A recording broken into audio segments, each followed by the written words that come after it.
Hello, everyone. I'm sitting here with Gus Cairns. Hello. Hello, Gus.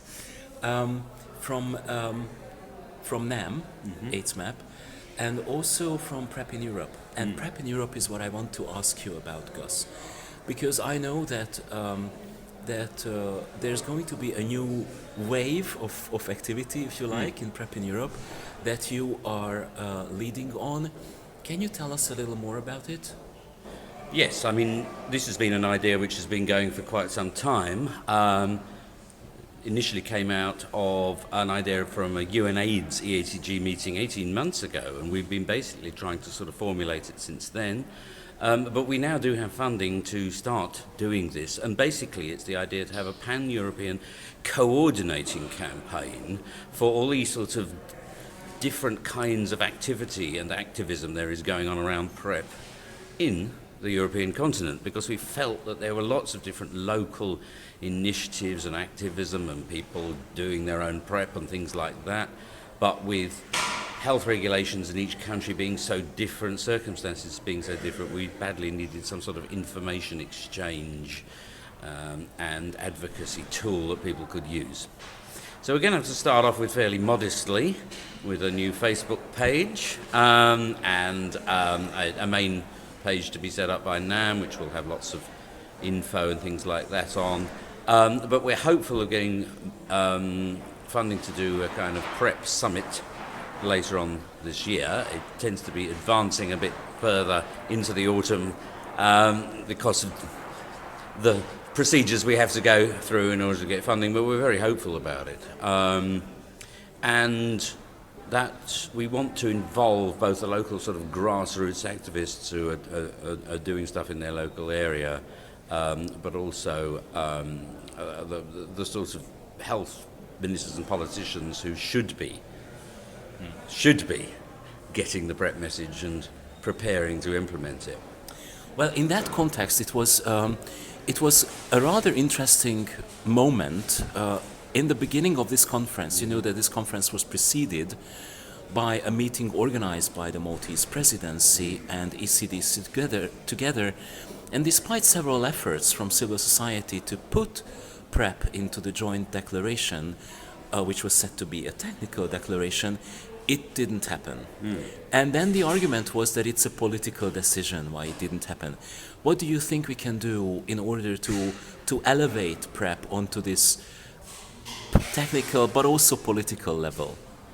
It's very interesting because actually these last 2 days have been very interesting for me, because I come much more from the sort of treatment and scientific activism end of things. You know, I've been somebody who could see the scientific potential of PrEP for years and followed all the trials and ended up being chair of PROUD and things like that.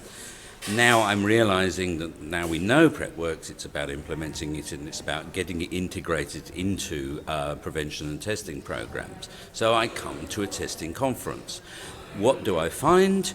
That despite 20 years of agitation, community testing is still not happening adequately in Europe. And I think that tells us something. I think it tells us that sometimes political resistance is simply not, you simply can't tackle political resistance head on. Sometimes you have to go round it. Sometimes you have to do guerrilla testing in the same way as some guys have taken matters into their own hands by doing guerrilla PrEP, as it were. And some of the models I've heard this weekend, however, have been very interesting. Basically, I mean, the idea of sort of taking matters completely into your own hands is exaggerating, but what I've been hearing is that there's much more activity about basically setting up community testing and even treatment programs through things like the network of checkpoint clinics and things like that. That basically the community in Europe realizing that, for instance, the particular needs of particular groups of MSM were not going to be met adequately by bureaucratic healthcare systems, simply said, okay, we're going to set these up ourselves in whatever way we can, to the degree we can locally. And that's, interestingly, is what's kind of happened in PrEP, and I think the two areas have much to learn from each other. I mean, it frustrates me that PrEP is such a polarizing issue because it's not a magic bullet, but it's a very important component of what is clearly the only thing that works in HIV prevention, in my opinion, which is that you tackle it biomedically. You certainly tackle all the behavioural and social issues that stop people being able to get tested, to get treatment, to become undetectable, or alternatively to get tested and to get PrEP, or whatever else they can use, such as harm reduction, needles, to stop themselves getting HIV. Whatever stops them, it's all part of the same process of political and social and structural resistance, and we kind of have to find our own ways around that, with help, obviously, from the sympathetic clinicians and politicians that are out there, because let's not forget that there are some. So what is your key takeaway then from this particular conference, which was mainly concerned with HIV and hepatitis testing? What is it that you think stands out now that we are at the end of the conference? Yeah, I mean, hepatitis testing is very interesting too, because it's now we have drugs that work against hepatitis C. We should test everybody. Well, I mean, everybody. We should certainly test people who are at high risk of hep C and do it in a much more regular and more structured way, clearly. So that's part of the argument. I mean, really, hep C is essentially another STI, although, one you certainly don't want to get.